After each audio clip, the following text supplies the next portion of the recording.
Kita baca sama-sama. Sebab sama seperti maut datang karena satu orang manusia, demikian juga kebangkitan orang mati datang karena satu orang manusia. Karena sama seperti semua orang mati dalam persekutuan dengan Adam, demikian pula semua orang akan dihidupkan kembali dalam persekutuan dengan Kristus.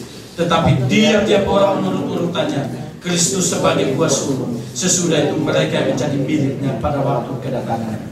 Yang kedua, manfaat kebangkitan Kristus memberikan jaminan bahwa saudara dan saya akan bangkit.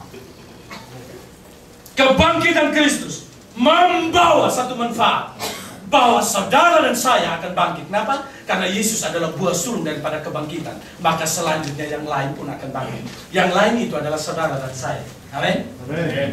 Sehingga saudaraku, hidup manusia bukan hidup yang sementara. Hidup saudara dan saya bukan hidup yang fana. Tetapi hidup ini akan ada kelanjutannya.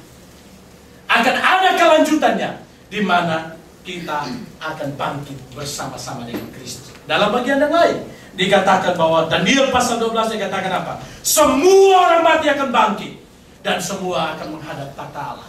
Bahkan kalau kita melihat dalam tulisan tentang Paulus tentang kebangkitan atau kedatangan Kristus yang kedua kali, Paulus menekankan kematian bukan akhir daripada hidup ini, tapi setelah kematian ada kebangkitan dan ada kehidupan kekal.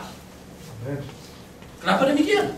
Immanuel Kant dia katakan begini, seharusnya ada kehidupan sebelum kematian, setelah kematian. Seharusnya ada. Kenapa? Dia hanya melihat dari satu sisi yang namanya etika atau moral. Dia katakan tidak ada kebangkitan setelah orang mati atau tidak ada kehidupan setelah kematian, maka tidak perlu ada namanya etika. Tidak ada perlunya etika, tidak ada perlunya namanya keadilan. Dan tidak ada perlunya namanya manfaat hidup. Tidak ada. Kenapa? Karena ketika kita beretika baik, otomatis ada sesuatu yang kita harapkan.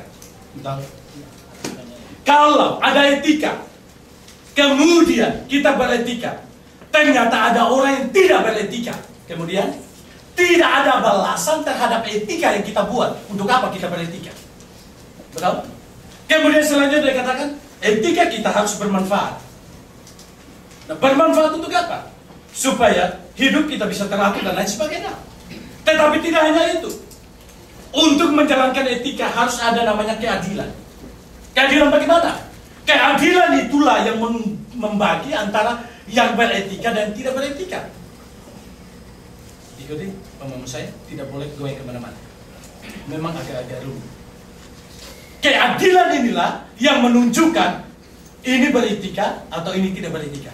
Dan balasan kepada yang beretika dan yang tidak beretika berdasarkan keadilan. Betul? Nah, pertanyaannya, keadilan itu di mana?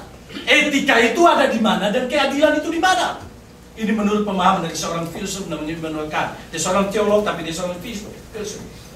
Dia katakan bahwa etika terjadi selama manusia ada. Dan seharusnya keadilan harus ada di tengah-tengah kehidupan manusia. Tetapi realita membuktikan apakah ada keadilan dalam dunia ini. Realita menunjukkan bahwa tidak ada keadilan. Kalau demikian, apakah tidak ada keadilan selamanya? Dia katakan tidak, pasti harus ada keadilan. Keadilan itu di mana? Kalau tidak ada di sini, berarti dia ada di dunia setelah kematian, yaitu dunia kehidupan. Baru itu namanya adil. Betul? Kalau tidak ada di kehidupan sementara, berarti ada di kehidupan yang namanya setelah kematian itu. Nah, dia mulai bertanya lagi.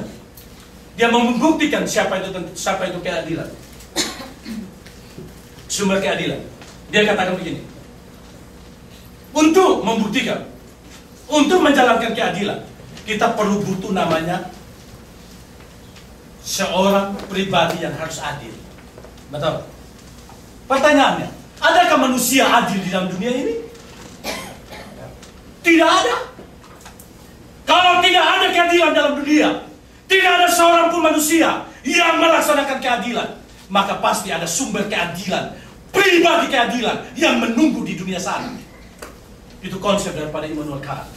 Kemudian dia katakan begini, kalau dia pribadi yang adil, perlu lagi tidak hanya seorang pribadi yang adil, tapi seorang pribadi yang harus tahu secara sempurna tentang manusia. Betul? Tahu secara sempurna bukan hanya manusia, tapi semua manusia. Betul?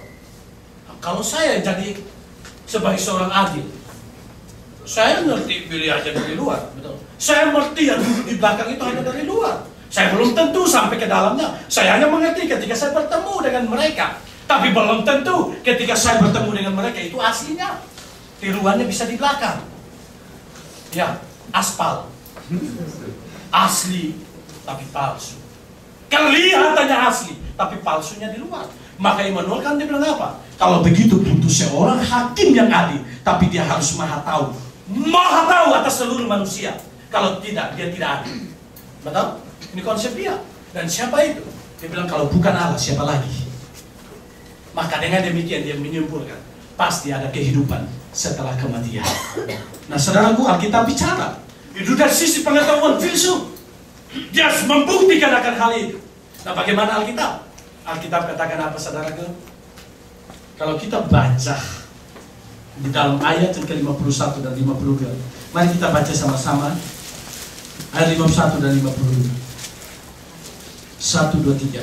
Sesungguhnya aku menyatakan kepadamu suatu rahasia, kita tidak akan mati semuanya, tetapi kita semuanya akan berubah dalam sekejap mata pada waktu bunyi nafiri yang terakhir.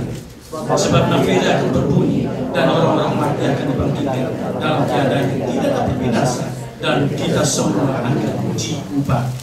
Kita lanjut ayat 53. Karena yang dapat binasa ini harus mengenakan yang tidak dapat binasa, dan yang dapat mati ini harus mengenakan yang tidak dapat mati. Dan sesudah yang dapat binasa ini mengenakan yang tidak dapat binasa, dan yang dapat mati ini mengenakan yang tidak dapat mati, maka akan kenapa firman Tuhan yang tertulis kita tahu di situ. Saudaraku, ini bicara tentang hal itu, bahwa ada orang yang mati, tapi ada orang yang tidak akan mati sampai Tuhan Yesus datang kedua kali. Tapi bukan berarti hidup kita stop di situ. Dikatakan yang mati semua akan bangkit. Bahkan yang masih hidup, mereka akan diubahkan. Betul? Sehingga yang mati semua akan bangkit.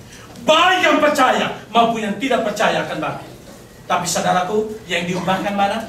Yang percaya diubahkan oleh Tuhan, mengalami tubuh kemuliaan. Bahkan yang belum mati pada saat itu pun diubahkan oleh Tuhan. Dan semua orang percaya pergi menyongsong Tuhan di awan-awan. Dan ketika mereka bertemu dengan Tuhan di awan-awan, mereka diiringi oleh nafiri dan bala tentara surga, turun ke dalam dunia ini, menghakimi orang yang tidak percaya pada Tuhan. Dan iblis pun diserahkan, dibuang. Bahkan orang percaya, yang tidak percaya bersama dengan iblis dibuang ke dalam neraka, di dalam penghakiman Allah dan orang percaya. Saudaraku, kalau demikian pertanyaan, setelah kita mati, di mana tempat kita? Itu seringkali saya sudah berulang. Ketika kita mati, tubuh kita akan mati. Roh kita akan menuju kepada tempat yang namanya Firdaus bagi orang yang percaya. Firdaus beda dengan surga yang dimana Yesus datang kedua kali. Kita akan menuju ke sana.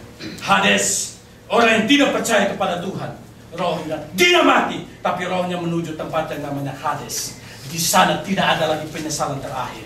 Di Firdaus ada sukacita yang abadi, karena situasinya sama dengan surga menurut Alkitab. Maka dengan demikian saudaraku, semua yang percaya menunggu di Firdaus, yang tidak percaya menunggu Yesus datang di Hades. Ketika Yesus datang, roh kita akan kembali kepada tubuh. Pertanyaannya, tubuh yang mana yang harusnya? Itu dalam cara